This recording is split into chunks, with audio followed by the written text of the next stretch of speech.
Hai, selamat datang di Wikipedia. Di video pertama ini, kita akan membahas negara pencakar langit. Negara itu adalah Nepal.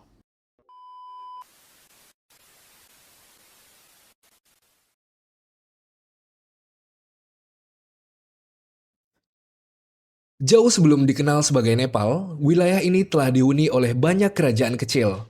Ada kerajaan Gopala, Mahisapala, dan dilanjutkan oleh suku petarung bernama Kirat. Tapi era kejayaan awal dimulai saat dinasti Lichavi berkuasa sekitar abad keempat. Disinilah budaya, agama, dan arsitektur Nepal mulai berkembang. Pada abad ke-12 sampai ke-18 jadi masa emas dinasti Mala. Waktu itu, Kathmandu dibagi jadi 3 kerajaan. Kathmandu, Bhaktapur, dan Patan. Mereka seperti adu gengsi, siapa yang punya kuil paling megah, festival paling meriah, dan kota paling keren. Hasilnya, sampai sekarang kita masih bisa menikmati bangunan bersejarah yang luar biasa. Tapi karena terbagi-bagi, wilayah itu jadi lemah, sampai muncul satu tokoh penting, Prithvi Narayan Shah, Raja Muda dari Gorkha. Di tahun 1768, dia berhasil menaklukkan semua kerajaan di lembah Kathmandu dan menyatukan mereka. Dari sinilah Nepal lahir sebagai negara satu kesatuan. Dia juga memindahkan ibu kota ke Kathmandu. Masuk ke abad 19, Nepal harus berhadapan dengan penjajah Inggris. Terjadilah Perang Anglo-Nepal di tahun 1814. Walaupun kalah dan harus menyerahkan wilayah lewat perjanjian Sugauli, Nepal tetap tidak dijajah. Tapi ternyata masalah belum selesai. Tahun 1846, keluarga bangsawan bernama Rana mengambil alih kekuasaan. Mereka jadi Perdana Menteri seumur hidup dan Raja cuma jadi simbol. Sistem ini berlangsung lebih dari 100 tahun, sampai akhirnya rakyat bangkit. Tahun 1951, rakyat Nepal bangkit dan menuntut demokrasi. Akhirnya kekuasaan Rana runtuh dan Nepal mulai mencoba jadi negara demokrasi. Tapi jalannya nggak mulus guys. Tahun 1996 muncul pemberontakan Maois yang berujung ke perang saudara selama 10 tahun. Akhirnya, setelah goncangan panjang, Nepal bikin keputusan besar. Tahun 2008 sistem kerajaan dihapus dan Nepal resmi jadi negara republik. Raja terakhir mereka adalah Gyanendra Shah, turun tahta. Dan sejak itu Nepal jadi negara demokrasi modern. Nepal mungkin kecil secara geografis, tapi sejarahnya luar biasa panjang, penuh perjuangan dan sangat menginspirasi. Dari kerajaan kuno, perang, penjajahan, sampai revolusi, semuanya ada dalam satu negeri, Nepal. Untuk tata letak, Nepal adalah negara yang terletak di Asia Selatan, yang dicirikan oleh statusnya sebagai negara tanpa pantai. Konfigurasi geografis Nepal sangat khas dan beragam. Sebagian besar wilayah utara Nepal dihiasi oleh pegunungan Himalaya yang megah, yang menjadi salah satu puncak tertinggi di planet ini, Gunung Everest. Di perbukitan tengah terdapat bentang alam perbukitan yang membentang dari timur ke barat. Dan dataran rendah Terai wilayah selatan Nepal terdiri dari daerah dataran rendah yang berbatasan dengan India. Untuk batas wilayah, di utara berbatasan dengan daerah otonomi Tibet. Di timur, selatan, dan barat berbatasan dengan India. Meskipun Nepal dan Bangladesh tidak berbatasan langsung satu sama lain, keduanya sangat dekat dan hanya dipisahkan oleh sebidang tanah sempit di India yang dikenal sebagai istilah leher ayam. Pembagian administratif. Nepal adalah republik federal yang terbagi menjadi 7 provinsi. Setiap provinsi dibagi lagi menjadi distrik, yang kemudian dibagi lagi menjadi unit-unit lokal yang disebut kota, dan munisipalitas pedesaan. Luasnya sekitar 147.181 km persegi. Panjangnya sekitar 650 km dari timur ke barat. Untuk lebar utara selatan antara 150 dan 250 km. Nepal terletak secara strategis di antara dua kekuatan besar, India dan China, dan memainkan peran penting dalam geopolitik Asia Selatan.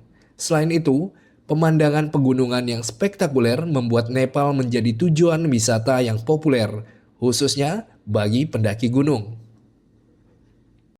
Jumlah penduduk. Menurut berbagai perkiraan, jumlah penduduk Nepal pada tahun 2025 diperkirakan akan berada di kisaran 29,6 juta jiwa hingga 32 juta jiwa.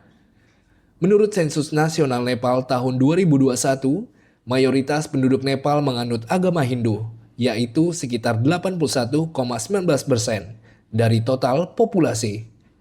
Berikut adalah urutan agama utama di Nepal berdasarkan sensus 2021. Hindu 81,19%, Buddha 8,21%, Islam 5,09%, Kirat 3,17%, Kristen 1,42%, dan Prakriti atau pemuja alam di 0,50%. Meskipun Nepal kini menjadi negara sekuler sejak tahun 2007, agama Hindu tetap memiliki pengaruh yang kuat dalam budaya dan tradisi masyarakat Nepal. Nepal juga memiliki makna penting bagi umat Buddha karena merupakan tempat kelahiran Siddhartha Gautama, Buddha Gautama di Lumbini. Keragaman agama ini menjadikan Nepal sebagai negara yang kaya akan tradisi dan budaya.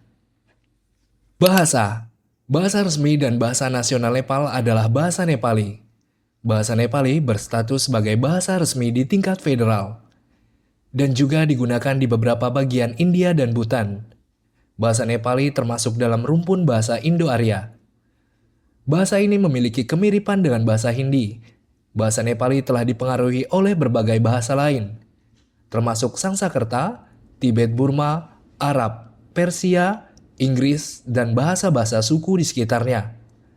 Selain bahasa Nepali, Nepal adalah negara yang kaya akan keanekaragaman bahasa.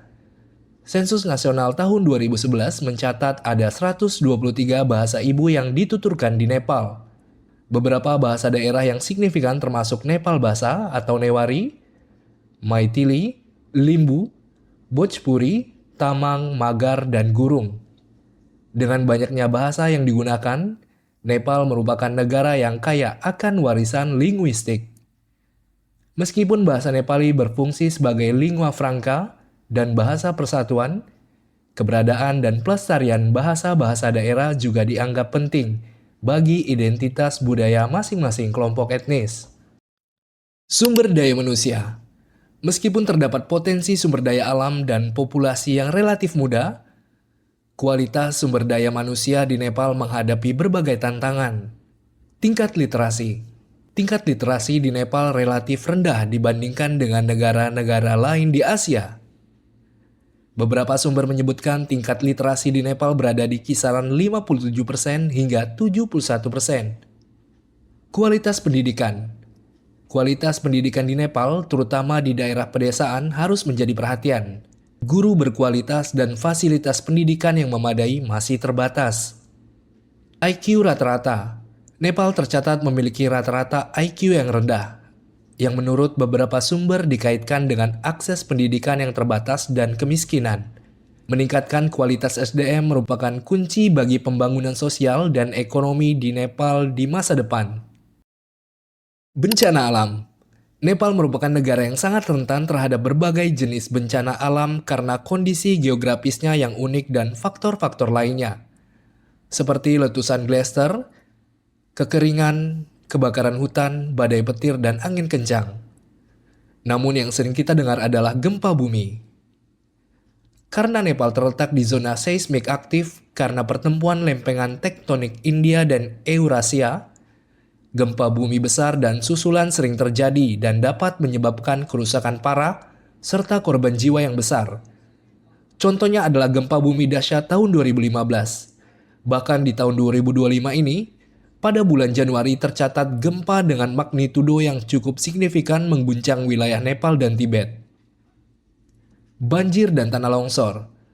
Curah hujan monsun yang tinggi setiap tahunnya seringkali menyebabkan banjir bandang dan tanah longsor, terutama di wilayah perbukitan dan dataran rendah terai. Deforestasi dan pembangunan infrastruktur yang kurang terencana memperburuk risiko tanah longsor.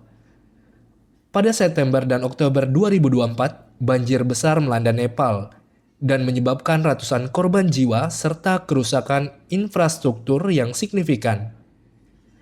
Kombinasi antara kondisi geografis yang ekstrim, perubahan iklim, dan faktor sosial ekonomi meningkatkan kerentanan Nepal terhadap berbagai bencana alam.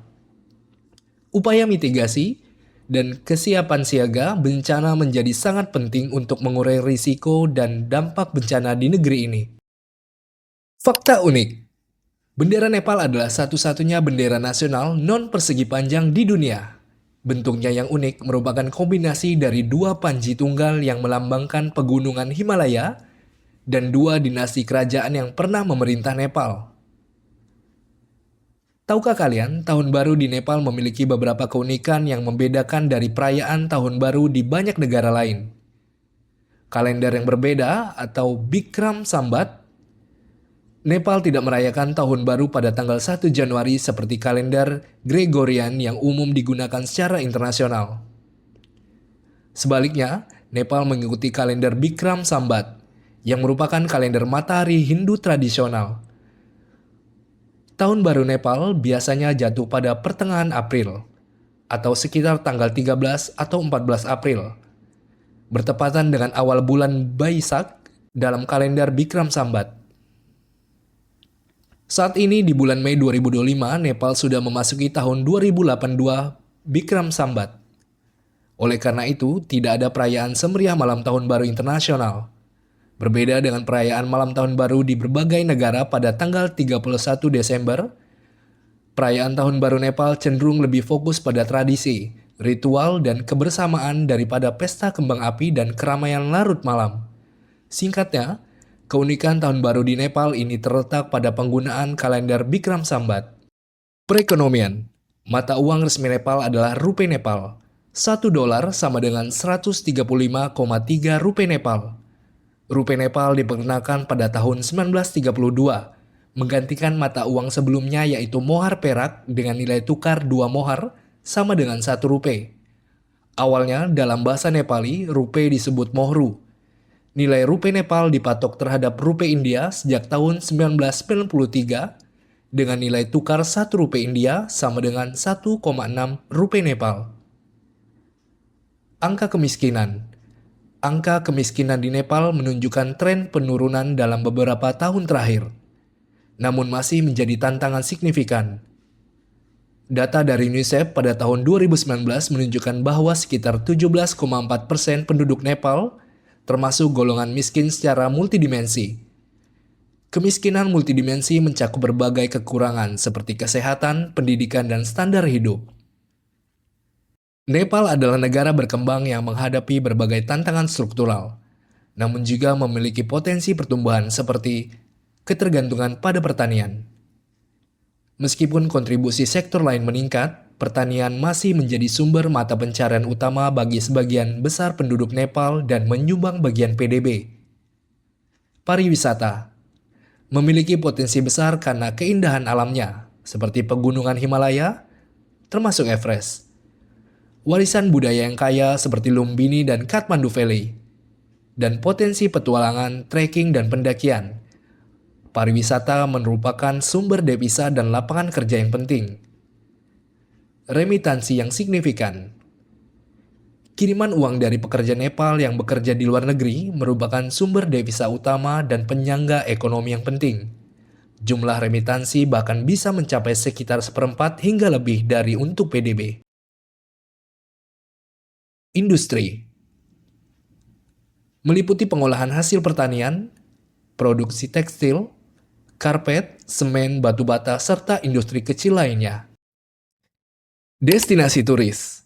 Nepal memang terkenal sebagai rumah bagi beberapa gunung tertinggi di dunia.